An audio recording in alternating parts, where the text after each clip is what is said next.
Assalamualaikum warahmatullahi wabarakatuh. Perkenalkan, nama saya Indra Fitarian Jiza dari kelas 3B dengan NPM 2310 6310 868. Di sini saya akan mempresentasikan hasil analisis yang telah saya buat. Tapi sebelum memulai presentasi, izinkan saya untuk mengucapkan sepatah dua patah pantun untuk membuka presentasi kali ini. Pergi ke pasar membeli ketupat, cakep. Tidak lupa membeli cemilan kentang, cakep. Bu dosen Verina yang terhormat, mari kita mulai diskusi yang santai tapi matang. Oke, mari kita mulai presentasi kali ini. Assalamualaikum warahmatullahi wabarakatuh. Yang terhormat Bu Firina Milisanti SSMPD, sebagai dosen pengampu mata kuliah kajian prasafiksi, di sini saya akan menjelaskan hasil analisis yaitu tentang ketidakadilan gender tokoh utama Nadia dalam cerpen Hakim di Dapur karya Masdar Zainal. Di sini saya menggunakan kajian feminisme.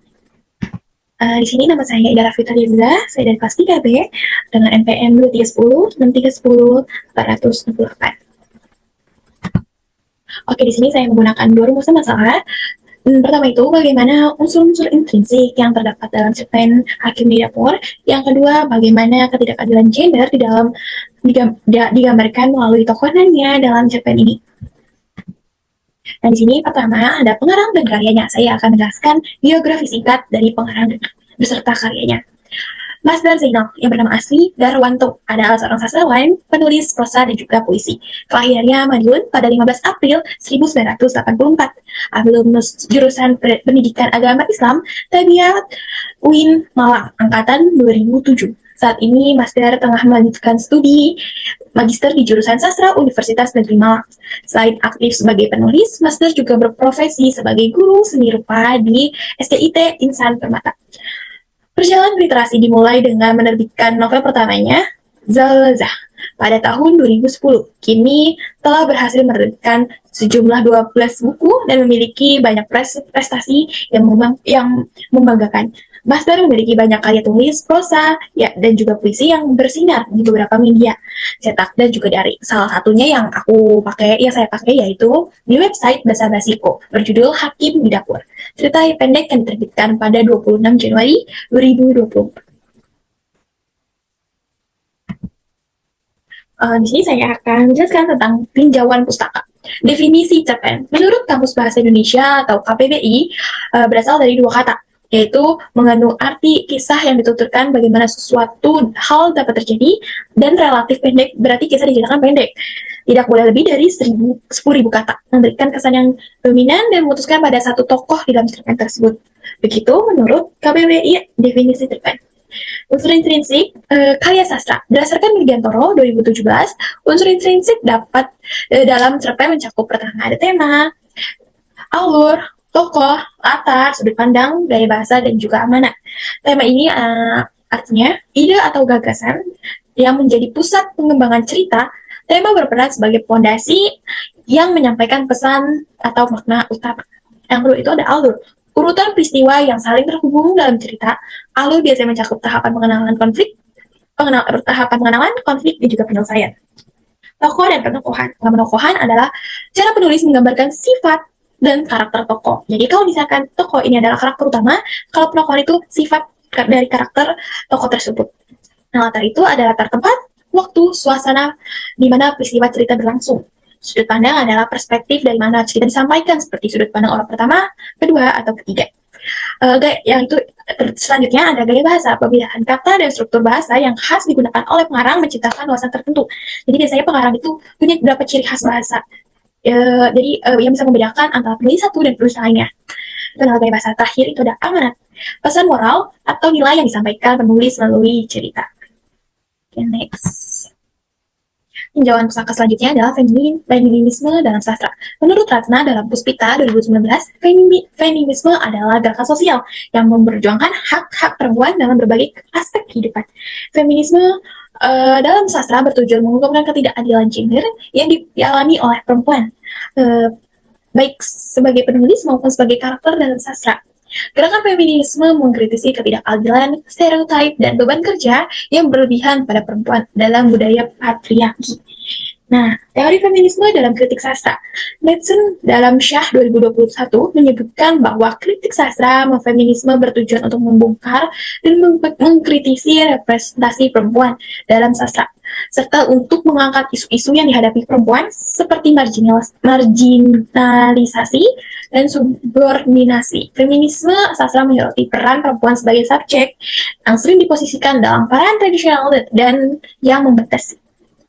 Oke, setelah kajian ketiga pustaka, saya akan menjelaskan subjek dan objek penelitian. Subjek dan objek penelitian pada makalah saya adalah cerpen Hakim di Dapur. Itu adalah subjek yang diterbitkan di situs Bahasa Basiko. Sementara objek penelitian adalah unsur intrinsik dalam cerpen serta analisis feminisme untuk menggambarkan ketidakadilan gender yang dialami oleh tokoh utama yaitu Nania. Jadi subjeknya itu cerpen Hakim di Dapur dan objeknya itu kita menganalisis tentang cerpen, unsur instruksinya, dan analisis dari ketidakadilan gender pada tokoh utama lainnya. Di sini saya akan menjelaskan ke tahap selanjutnya, yaitu analisis unsur-unsur intrinsik yang ada dalam cerpen Hakim di Dapur karya Master Zainal. Pertama ada sinopsis. Sinopsis dari cerita pendek Hakim di Dapur mengisahkan tentang Dania, tokoh utama, seorang ibu rumah tangga yang setiap hari bertugas harus memutuskan menu masakan untuk keluarganya, yaitu suami dan anak-anaknya. Nania sering frustasi karena suami dan anak-anaknya memiliki selera makanan yang berbeda dan tidak menghabiskan masakan buatan Nania. Tidak menghabiskan masakan buatan Nania, dan suatu pagi Nania akhirnya memutuskan untuk tidak memasak dan pergi ke warung kecil. Nania meninggalkan catatan sebanyak 5 lembar berisikan curhatan hatinya sebagai hakim di dapur. Di sebuah meja makan, Nania memberikan teguran halus atau protes halus terhadap keluarganya yang kurang menghargai jerih payahnya di dapur. Begitulah sinopsis dari cerpen Hakim di Dapur. Temanya di sini adalah beban emosional dan tanggung jawab seorang ibu rumah tangga yang kerap tak dihargai oleh keluarganya. Tema ini menggambarkan ketidakadilan yang dialami oleh perempuan dalam keluarga dan keinginan untuk dihargai. Dan Nani ini punya keinginan untuk dihargai. Tokoh dan penokohan. Tokoh utamanya yaitu ada Nania. Nania tokoh utama digambarkan sebagai sosok ibu yang penuh kasih namun kecewa karena kurangnya penghargaan dari keluarganya. Nah, tokoh tambahannya itu adalah suami Nania. Tokoh tambahan pertama yaitu suami Nania yang lebih fokus dengan pekerjaannya dan tidak mengalami perasaan sang istri dengan sepenuhnya. Dan tokoh tambahan kedua itu ada anak-anak Nania. Di dalam cerpen anak-anak Nania berjumlah 3. Tokoh tambahan kedua yang sering memilih makan makanan yang membuat Nania merasa usahanya sangat disia-siakan. Selanjutnya next ada latar. Latar dibagi menjadi 3. Di sini saya akan menjelaskan latar tempat, waktu, dan juga sosial. Yang pertama adalah latar tempat.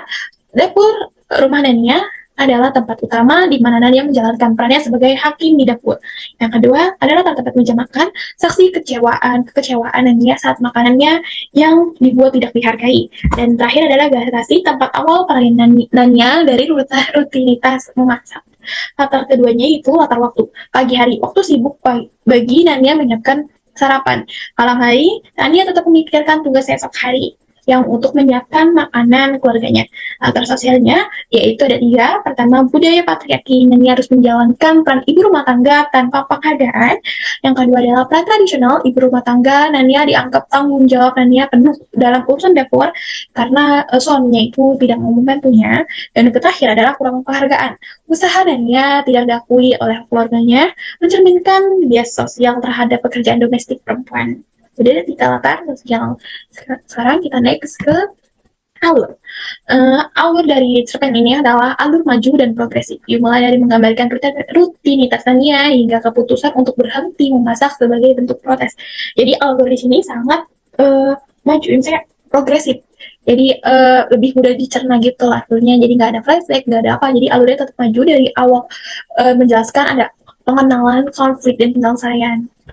Selanjutnya ada sudut pandang.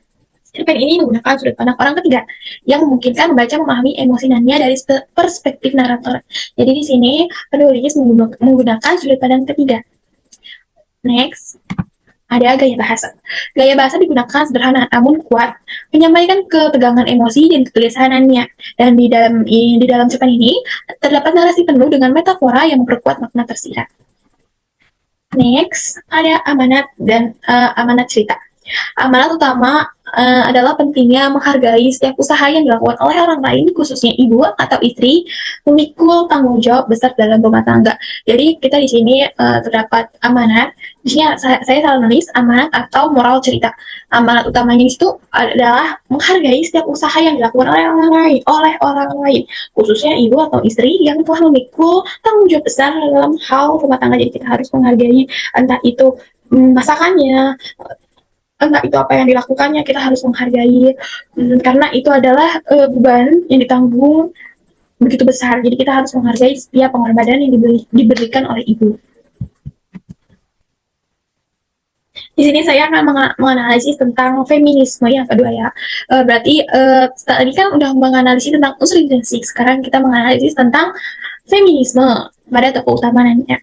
Yang pertama itu peran tokoh perempuan Nania dalam cerpen. Nania menjalankan peran sebagai istri dan juga ibu. Setia menyiapkan kebutuhan keluarganya setiap hari. Namun ia sering merasa diabaikan dan keputusannya dan tak dihargai oleh keluarganya. Yang kedua, keputusan Nania untuk berhenti memasak menunjukkan protes terhadap ketidakadilan yang ia rasakan, mencerminkan perasaan perempuan yang terkadang merasa lelah dan ingin dipahami. Jadi peran tokoh perempuan Nania adalah sebagai seorang ibu dan juga seorang istri. Dan analisis keduanya yaitu marginalisasi. Peran Nania sebagai ibu rumah tangga tidak dianggap penting dan berkontribusi sering diabaikan. Stereotip negatif. Kewajiban mengurus rumah tangga dan dapur sepenuhnya dibebankan kepada perempuan tanpa memperhitungkan keinginannya. Jadi di sini ada stereotip dan terakhir adalah beban kerja berlebihan. Nah, ini harus menanggung tanggung jawab berat dalam urusan dapur dan keluarganya meskipun dia sering merasa lelah dan tidak dihargai. Jadi ada tiga feminismenya. Di sini ada marginalisasi, stereotip dan juga dan juga beban kerja berlebihan. Oke, setelah pemaparannya, di sini saya akan mengambil kesimpulannya. Kesimpulan cerpen Hakim di Dapur mengangkat tema beban dan tanggung jawab sebagai ibu dalam mengurus keluarga yang sering tak dihargai. Melalui tokoh utama Nania yang memprotes ketidakadilan dengan berhenti memasak, cerpen ini menggambarkan diskriminasi gender yang dialami perempuan di ranah domestik.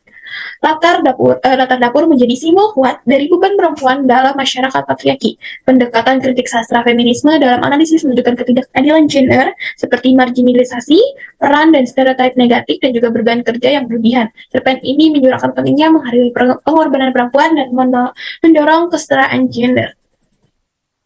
Nah, kesimpulan saya akan menjelaskan saran-saran. Jadi setelah kesimpulan ada sarannya yaitu pertama, penulis dianjurkan terus mengeksplorasi tentang isu gender dalam karya sastra. Karena ini menurut saya bagus banget ya. Jadi perempuan ini harus dihargai karena sekarang tuh era sekarang perempuan harus disetarakan gendernya, tidak sama seperti era dulu. Yang kedua itu pendidik atau pengajar dapat menggunakan kritik sastra feminisme untuk meningkatkan kesadaran gender siswa. Dan ketiga, pembaca disadarkan memahami unsur intrinsik untuk menangkap pesan cerita. Jadi, kalau misalkan kita memahami unsur intrinsik dalam cerita, kita bisa memahami makna atau pesan yang disampaikan dari cerita tersebut. Keempat adalah masyarakat umum diharapkan lebih terbuka terhadap pesan kesetaraan gender. Itu benar banget ya, kalau misalkan masyarakat lebih aware, lebih terbuka, kita kesetaraan gender itu lebih seimbang. Jadi, perempuan juga lebih dihargai. Sekian presentasi dari saya, kurang lebih mohon maaf bila ada kesalahan kata atau salah ucap atau kata-kata yang kurang bisa dipahami. Saya mohon maaf, saya pamit undur diri. Wassalamualaikum warahmatullahi wabarakatuh. Oke, karena presentasinya sudah selesai, izinkan saya untuk menutup presentasi kali ini. Sebelum ditutup, tadi kan ya udah ada pantun, ya di akhir juga ada pantun. Pergi ke ladang, memetik kelapa, cakep. Main ombak sampai ke dermaga, cakep. Cukup sekian presentasi dari saya. Semoga ilmu kita bertambah juga. Oke, wabillahi taufiq wal hidayah. Wassalamualaikum warahmatullahi wabarakatuh.